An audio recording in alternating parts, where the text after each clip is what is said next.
Hey, Marcus, thanks for joining me in studio. I'd love to get your perspective on the continuous rise in food prices. Loblaws just said 500 million in profits in the last quarter. I'd love to get your perspective on what's happening. Like, is it a coincidence that Canadians have seen food prices go up by 10% year over year as a major contributor to inflation, which is a major reason why we're getting hammered with interest rate increases from the Bank of Canada? And simultaneously, Loblaws, a company that sells tomatoes, just made $500 million in a quarter. $2 billion annualized for a company that sells cucumbers to you. What else do you need to know?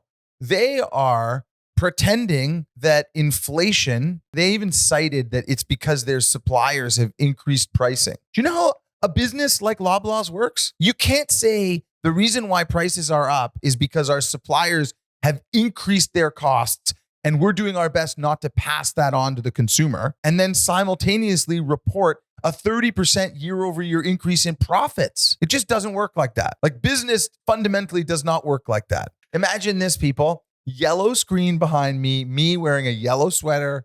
Yellow sweater says Marcus, just like Galen's sweater did in his fun little commercials for No Frills, where he told everybody that he was on their side and put his face in front of it and said that he was going to look after Canadian consumers. And then we put a yellow table in front of us because it'll be really cute.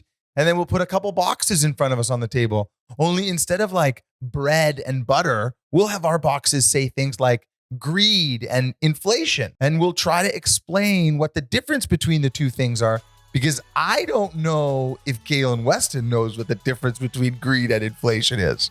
It's crazy. And then meanwhile, Trudeau is trying to hide that he's going on vacation with Galen Weston up at his place in Pont-au-Baril there. It's crazy, Matt. It's all crazy.